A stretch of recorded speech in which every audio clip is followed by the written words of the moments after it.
జై శ్రీరామ్ అందరికీ ఒక మంచి నీతి కథ మళ్ళీ మోటివేషన్ చేసేది మీకు ఒకటి తెలియజేస్తా.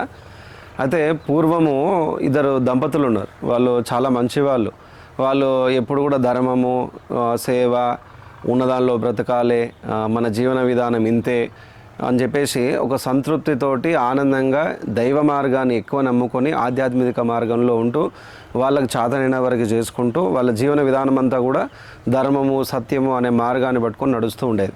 అదే వాళ్ళు చాలా ఉత్తములు. అయితే పూర్వజన్మ కర్మ ఎవరినైనా వదలదు కాబట్టి వాళ్ళకి వివాహం జరిగిన ఎన్నో సంవత్సరాల వరకు కూడా వాళ్ళకి సంతానం కాదు. అప్పుడు వాళ్ళు చాలా పూజలు చేస్తారు, రకరకాల దేవాలయాలకు వెళ్తారు, భగవంతుణ్ణి ఇష్టానుసారంగా అంటే ఇష్టంగా శ్రద్ధతో భక్తితో వాళ్ళకి చాతనైన శక్తి చివరి వరకు ఎంత ఉంటే అంతవరకు ఉపయోగించి భగవంతుని ఆరాధన చేసేవాళ్ళు సంతానం కలగాలని. అట్లా భగవంతుని ఆరాధన చేస్తుంటే ఆ స్వామికి కూడా వీరు ఇంత ధర్మాత్ములే, సత్యాన్ని నమ్ముకున్న వాళ్ళే, పాపం వీళ్ళకి మంచిగా సంతానం ఇవ్వాలి అని చెప్పేసి భగవంతుడు కనికరించి వాళ్ళకు ఒక కుమారుడు పుట్టేటట్టు చేస్తాడు. మంచిగా సంతానం అవుతుంది, ఒక కుమారుడు అంటే కొడుకు పుడతాడు, చక్కగా ఉంటాడు. ఏకైక సంతానము, ఎన్నో సంవత్సరాల తర్వాత పుట్టినటువంటి సంతానం కాబట్టి ఆ తల్లిదండ్రులు చాలా శ్రద్ధతో భద్రంగా జాగ్రత్తగా ఆ పిల్లవాడిని మంచిగా పెంచుతూ ఉంటారు. ఆ పిల్లవాడు ఎదుగుతూ ఉంటాడు. ఆ తల్లిదండ్రులకి చాలా ఆనందం వస్తుంది. ఎన్నో పూజలు చేసి ఎన్నో దాన ధర్మాలు చేస్తే మంచిగా సంతానము ఆ భగవంతుడు మనకిచ్చాడే అని చెప్పేసి ఆనందపడుతూ ఆ బాలుని పెంచుతూ ఉంటారు. ఆ బాలుడు ఎదుగుతున్న కొద్దీ ఈ తల్లిదండ్రులు ఏం చేస్తారు, విద్య నేర్పించాలి, మరి రేపొద్దున భవిష్యత్తులో వీడు బ్రతకాలంటే విద్య నేర్పించాలి కదా అని చెప్పేసి మంచిగా చక్కగా పాఠశాలలో చేర్పించడం జరుగుతుంది. వాడు పాఠశాలకు వెళ్ళి మంచిగా ఆ కాలంలో ఏ విద్య ఉందో ఆ విద్యను నేర్చుకుంటూ వాడు చక్కగా ఎదుగుతూ యువకుడు అవుతాడు. యువకుడు అయిన తర్వాత వాడు వాళ్ళ తల్లిదండ్రుల దగ్గరికి వచ్చి తల్లిదండ్రుల దగ్గర చక్కగా చెప్పిన మాట విని ఒక మంచిగా నేర్చుకున్న విద్యతో ధనం సంపాదించడానికి వెళ్తాడు. వెళ్ళి ధనం సంపాదిస్తూ ఉంటాడు వీడు నేర్చుకున్నటువంటి విద్యతో. అట్లా సంపాదిస్తున్నప్పుడు తమ తల్లిదండ్రులు ఏ విధంగా పెరిగినరు, వాళ్ళ దగ్గర ఏముంది అనేది వీడు చూసింటాడు. కాబట్టి గారాబా చేసిన తర్వాత కొన్ని దుర్గుణాలు కూడా వాళ్ళకు వస్తాయి ఆ పిల్లలకి. అట్లా వీని కూడా ఏమనిపిస్తుంది, అరే మా తల్లిదండ్రులు ఏం సంపాదించలేదే, భోగభాగ్యాలు ఏం లేవే, ధనం ఏం లేదే, భోగాలు ఏం లేవే, అరే నేనైనా సంపాదించదామని చెప్పేసి వీడు చేసే వృత్తిలోనే ధనాన్ని ఎక్కువ సంపాదించాలనే ఆశతోటి కష్టపడుతూ ఉంటాడు. కొన్నాళ్ళు కష్టపడి సంపాదిస్తుంటే తన ఆశ తీరదు. ఇంకా ఎక్కువ సంపాదించాలి, ఇంకా ఎక్కువ సంపాదించాలి, ఈ జీవితం వ్యర్థం, ఈ తల్లిదండ్రులు ధర్మము సత్యము అనుకుంటూ ఏం సంపాదించలేదు, ఇది ఒక జీవితమా, ఏం ధనం లేకుండా ఇంత కష్టపడినా కూడా రావడం లేదే, వీళ్ళు ఎంతసేపు శక్తికి తగ్గట్టే బ్రతకాలి, ధర్మంగానే బ్రతకాలి, సత్యమే మాట్లాడాలి, ధనం మీద వ్యామోహం కన్నా ధర్మం మీద ఉండాలి, దైవం మీద ఉండాలి అని వీళ్ళు హితోపదేశం చేస్తారే, వీళ్ళు ఈ విధంగానే మామూలుగా బ్రతకడమే వీళ్ళు కోరుకుంటున్నారే అని చెప్పేసి తమ తల్లిదండ్రుల మీద తాను నింపుకొని లేదు నేను ధనం ఎక్కువ సంపాదించాలని చెప్పేసి ఆలోచన చేస్తాడు. ఎంత కష్టపడినా ధనం ఎంత రావాలో అంతే వస్తుంది. కొంచెం నిరుత్సాహానికి లోనవుతాడు. అంటే అరే ఈ జీవితం వ్యర్థము, ఈ లేనివాని ఇంట్లో పుట్టడం కన్నా మంచిగా భోగభాగ్యాలు, ధనము, ఆభరణాలు ఇటువంటివి ఉన్నవాని ఇంట్లో పుడితే అదృష్టం ఉండే ఇంట్లలో పుట్టి చూడు ఈ నష్టాన్ని భరిస్తున్నా, ఈ కష్టాన్ని భరిస్తున్నా, ఏది ఇది సంతోషమే లేని జీవితము, అసలు ఈ తల్లిదండ్రులకి నేను పుట్టడమే వ్యర్థము అని చెప్పేసి ఈ జీవితమే వ్యర్థము, నేను ఉండి కూడా లాభం లేదు, నేను చనిపోతే మరొక జన్మ ఎత్తి మంచిగా హాయిగా ఉండొచ్చు అని చెప్పేసి అనుకొని తను ఏం చేస్తాడు, నిర్ణయించుకుంటాడు, ఈ ధనం లేనిది, ఆభరణాలు లేనిది, ఆస్తులు లేనిది, భోగాలు లేనిది ఉండి ఏం లాభము, వీళ్ళని నమ్ముకొని వీళ్ళ కుటుంబంలో పుట్టినందుకు ఈ కర్మను అనుభవించాలి, ఎందుకు ఈ కష్టాలు, ఎంత కష్టపడినా ధనం ఎక్కువ వస్తలేదే, భోగాలు అనుభవిద్దాం అంటే ఇక ఉండేం లాభము, ఈ శరీరం పెట్టుకొని ఏం చేద్దాము, ఈ శరీరాన్ని తీసేసుకోవాలంటే చనిపోవాలి, సూసైడ్ చేసుకోవాలి అని చెప్పేసి నిర్ణయించుకొని ఒక మంచిగా సముద్రం చూసుకొని ఆ సముద్రంలో లోపలికి వెళ్తూ ఉంటాడు. నేను దీన్ని లెంతీ కాకుండా చెప్తున్నా, మంచిగా చక్కగా టక్కన అర్థమైపోవాలని. ఆ సముద్రంలోకి వెళ్తూ ఉంటాడు చనిపోవడానికి. అక్కడ ఉన్న వాళ్ళు సరే ఆ కాలంలో సముద్రంలో కానీ నదిలో కానీ జపం చేసుకుంటూ ఏదో విద్యను ఉపాసన చేస్తూ ఉంటారు కాబట్టి ఆయన కూడా ఏదో ఉపాసన కోసం లోపలికి వెళ్తున్నాడేమో అని అక్కడ ఉన్నటువంటి ప్రజలు ఎక్కువ శ్రద్ధ పెట్టారు ఆయన మీద. ఈయన కొంచెం లోపలికి వెళ్తూ ఉంటాడు, ఇంకా లోతుకు వెళ్తాడు, ఇంకా కొంచెం ముందుకు వెళ్ళి చనిపోతుండన్న సమయంలో ఆ భగవంతునికి కనికరం వస్తుంది. అరే ఈ తల్లిదండ్రులు ఎన్నో దాన ధర్మాలు, పుణ్యాలు, పూజలు, పునస్కారాలు నన్ను ఇష్టంగా పూజించి ఆరాధిస్తే నేను మంచిగా వీడిని పుట్టేటట్టు చేస్తే వీళ్ళ తల్లిదండ్రులకు వీడు విలువయకుండా, వాళ్ళంతా కష్టపడి నన్ను అన్నారు కదా అని విలువయకుండా వీడు చావడానికి వెళ్తున్నాడే అని చెప్పేసి ఆయననే భగవంతుడే ఒక మనిషి రూపాన్ని ధరించి తాను కూడా వెనకాల వెళ్ళి ఓ స్వామి ఏం చేస్తున్నావు నువ్వు అని చెప్పేసి అడుగుతాడు. అప్పుడు పట్టించుకోడు ఆయన, అట్లే ముందుకు వెళ్తుంటాడు. ఎవరినన్ను పిలుస్తే ఏంది, ఈ జన్మ వేస్ట్, ఉన్నోని ఇంట్లో పుట్టకుండా లేనోని ఇంట్లో పుట్టినందుకు ఈ కర్మను వేస్తున్నా, చచ్చేదే బెస్ట్ అని చెప్పేసి పోతూనే ఉంటాడు. నేను గట్టిగా అడుగుతుంటాడు, స్వామి ఏడికి మీరు ఇంకా లోపలికి వెళ్తున్నారని. అప్పుడు ఎన్నికి తిరిగి, మీకు ఎందుకు స్వామి, మీ పని మీరు చేసుకోండి, నన్ను ఎందుకు అడుగుతున్నారు అని చెప్పేసి. సరే స్వామి మీ ఇష్టం, మీరు ఏమైనా చేసుకోండి, కానీ మీరు చనిపోయేటట్టున్నారు, మీరు తెలిసిన వాళ్ళ అబ్బాయి, నాకు మీ తల్లిదండ్రులు నాకు బాగా పరిచయము, మీరు అంత లోపలికి వెళ్తున్నారు, ఏమైనా చనిపోతే కష్టము అని చెప్పేసి అన్నానని ఈయన అంటాడు. ఆ తల్లిదండ్రులకు తెలుసు పరిచయము అనగానే ఈయన కొద్దిగా ఆగుతాడు. ఆగి ఆయన సంభాషణ స్టార్ట్ చేస్తాడు. మీ తల్లిదండ్రులు ఎన్నో త్యాగాలు చేసి, దాన ధర్మాలు చేసి, పూజలు పునస్కారాలు చేస్తే నువ్వు సంతానమైంది, నువ్వు జన్మించినవు, నువ్వు ఇట్లా చూస్తే నాకేదో సందేహం వస్తుంది, చనిపోవడానికి వెళ్తున్నట్టు, ఏంది స్వామి అని చెప్పేసి అడుగుతాడు. అప్పుడు తాను చెప్తాడు, నాకు ఈ జీవితం మీద విరక్తి వచ్చేసింది, ఎంత కష్టపడినా భోగభాగ్యాలు అనుభవించడానికి కావాల్సినంత ధనం సమకూర్తలేదు, మా తల్లిదండ్రుల లేనోళ్ళు, ఆ ఇంట్లో పుట్టడం కన్నా చచ్చేది బెస్ట్, ఇవన్నీ దానము చేయడానికి కానీ, ధనం అనుభవించడానికి కానీ, భోగాలు అనుభవించడానికి కానీ ఏం లేవు, ఉన్నది సరిపోతలేదు, మా తల్లిదండ్రులు ఏమో దైవము ధర్మము సత్యం అంటూ ఉంటారు, ఈ కుటుంబంలో జన్మించడమే నేను చేసిన పాపము, ఈ శరీరం ఉంటే ఏం లాభము, ఊడితే ఏం లాభము, మనకు అర్థం కావాలని భాషల్లో ఊడితే ఏం లాభము, చనిపోవడానికే వెళ్తున్నా అని చెప్పేసి అంటాడు. అప్పుడు ఆయన భగవంతుడు మనిషి రూపంలో వచ్చినటువంటి ఆ స్వామి, లేదు లేదు ఇది తప్పు, మీ తల్లిదండ్రులు త్యాగం చేసి ఎన్నో దాన ధర్మాలు చేసి ఇష్టంగా పొందిన సంతానం నువ్వు, అంత తొందరపడి ప్రాణం తీసుకోవద్దు అని చెప్తాడు. లేదు లేదు నేను మరణించాల్సిందని నేను అంటాడు. సరే స్వామి ఏమంటాడు, సరే నువ్వు మరణిస్తే మరణించు, నా దగ్గర చాలా ధనం ఉంది, నేను ఆ ధనాన్ని నీకు ఇస్తా, నువ్వు ఒక పని చేయి, నాకు నువ్వు ఎట్లా తుచ్చ శరీరము, ఈ శరీరం అంతా కూడా వేస్ట్ వ్యర్థమంటున్నావు కదా, నీ శరీరంలోనే నాకు కొన్ని భాగాలు అవసరం ఉంది, ఇవ్వాలి, మరి ఇస్తావా అని చెప్పేసి. అప్పుడు ఆలోచన చేస్తాడు, ఇది తుచ్చమైన శరీరం కదా, ఈ శరీరము ఈ నాలుగు పెట్టుకొని ఏం చేసినాం, ధనం అంటున్నాడు కదా, ఇచ్చేద్దామని చెప్పేసి ఆశతోటి ఉంటుంది కదా, దురాశ ఉంటుంది కదా, ఆశతోటి సరే అంటాడు. అప్పుడు ఆ స్వామి ఏం చేస్తాడు, అదే భగవంతుడు ఆయన, సరే నీకు ఒక 1 కోటి రూపాయలు ఇస్తా, నీ 2 చేతులు నాకు ఇచ్చేసేయి అని చెప్పేసి అంటాడు. అప్పుడు తాను ఏం చేస్తాడు, అరే చేతులే కదా ఇచ్చేద్దాం, 1 కోటి రూపాయలు అంటే మామూలు విషయమా, కొన్నేళ్ళు చేస్తే సంపాదించలేమే, మంచిగా అనుభవించవచ్చు అని చెప్పేసి ఆశ నింపుకుంటాడు, ఆలోచన చేస్తాడు. మరి సరే 1 కోటి రూపాయలు ఇవ్వండి, నేను నా చేతులు ఇచ్చేస్తా అని అంటాడు. కానీ చివరిలో కొద్దిగా ఆలోచన చేస్తాడు, మీరు ఇచ్చే 1 కోటి దేంతో తీసుకోవాలి, నేను చేతులతోటే కదా, మీరు ఇచ్చే ధనం అంతా ఖర్చు పెట్టి ఏం చేయాలి, నేను తినడం కోసమే కదా, మీరు ఇచ్చే ధనాన్ని ఎవరికైనా లెక్కబెట్టి ఇవ్వాలంటే కూడా చేతులు ఉండాలి కదా, ఉన్న చేతులు మీకు ఇస్తే మీరు ఇచ్చిన 1 కోటి రూపాయలు నేనేం చేస్తాను స్వామి, చేతులు కాకుండా వేరే ఏమన్నా అడగండి అని చెప్పేసి అంటాడు. అప్పుడు ఉంటే సరే 2 కోట్లు ఇస్తా, కాలు ఇవ్వండి, కాలు అయితే తినవు కదా, కాలు అయితే చేతులు లెక్క పెట్టడానికి అవసరం లేదు కదా, కాలు ఇచ్చాను, ఆ కాలు అయితే నేను బ్రహ్మాండంగా ఇచ్చేస్తా అని చెప్పేసి అంటాడు.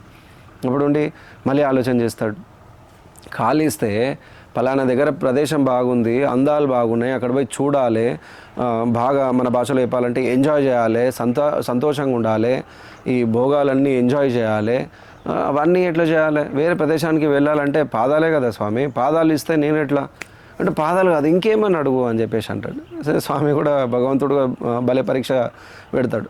సరే చేతులు కాళ్ళు వద్దు స్వామి, నీ కళ్ళు అయితే కేవలం చూడడమే కదా, ఆ కళ్ళు ఒకటి ఇచ్చేసాయి, నీకు 3 కోట్లు ఇస్తా అని చెప్పేసి అంటాడు.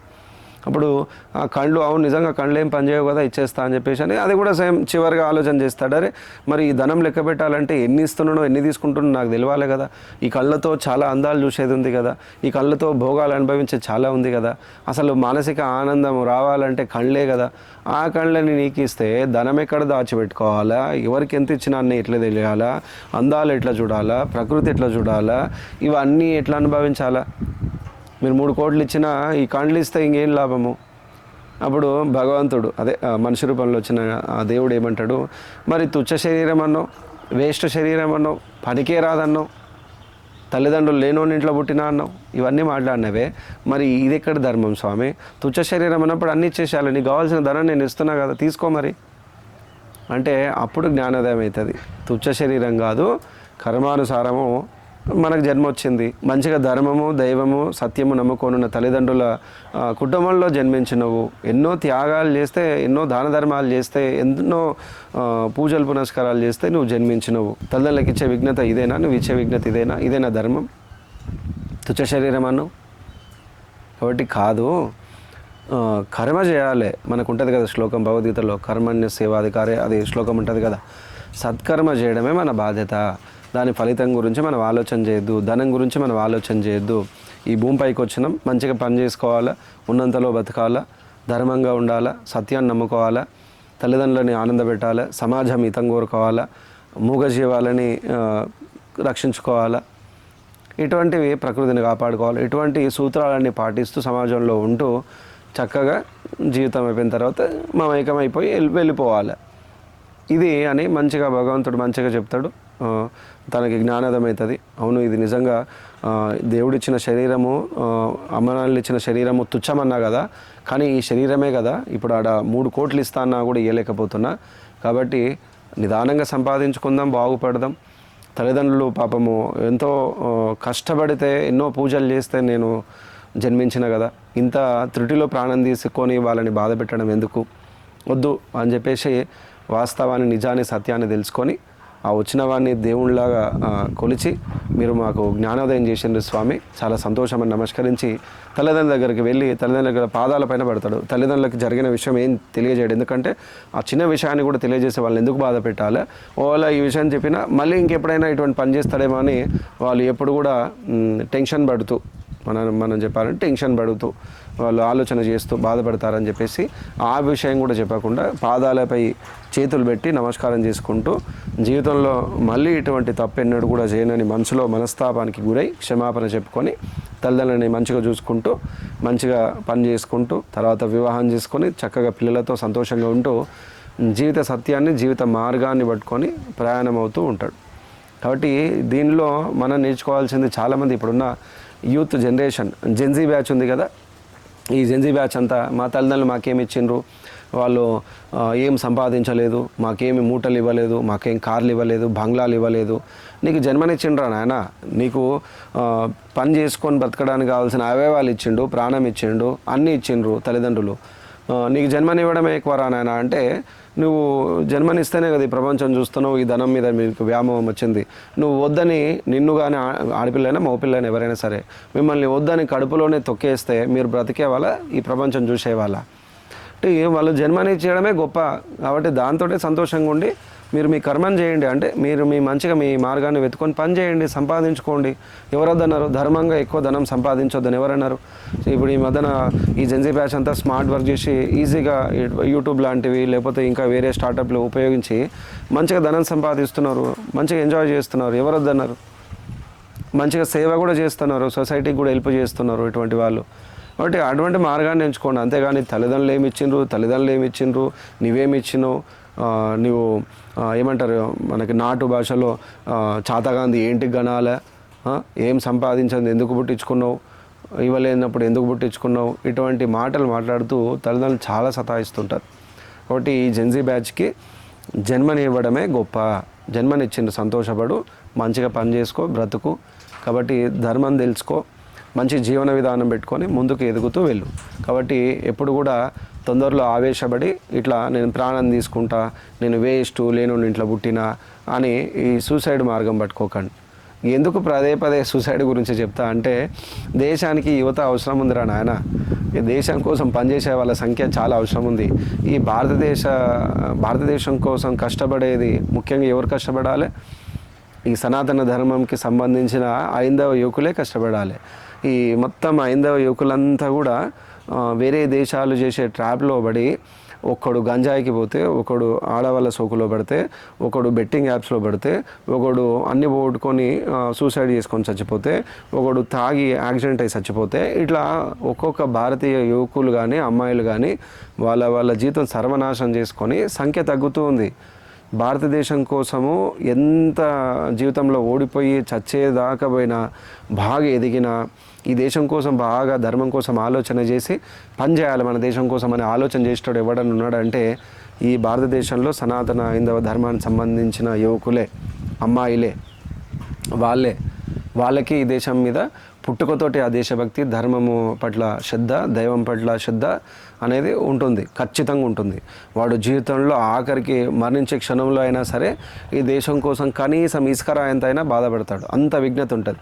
కాబట్టి అట్లా నిజమైన దేశభక్తి ఉన్న వాళ్ళంతా ఇటువంటి పనికిమాలిన దానిలో ఊబిలో మునిగిపోతే మరి దేశం, ధర్మము, దైవం గురించి ఎవరు పనిచేయాలి? కాబట్టి అందుకోసమనే ఆ మోటివేషనే ఎక్కువ చేయాలి. సమాజంలో ఇప్పుడు వేధిస్తున్నటువంటి అంశాల గురించి మోటివేషన్ చేయాలనే పదే పదే పదే ఈ విషయాల గురించి చెప్పడం జరుగుతుంది. అదిగాక ఎన్నో కుటుంబాలు మాతో వేదన పడేది కూడా ఇదే విషయం. అందుకోసమనే ఏ సమస్య ఉందో ఫస్ట్ ఆ సమస్యను మనం పరిష్కరించడమే, ఆ సమస్యను మనం పరిష్కరించడమే గొప్ప విషయం. అందుకోసమనే పదే పదే ఈ విషయం చెప్పడం. చాలా ధన్యవాదాలు.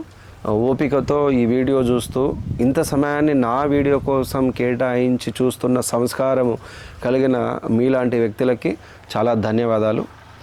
జై శ్రీరామ్ అందరికీ.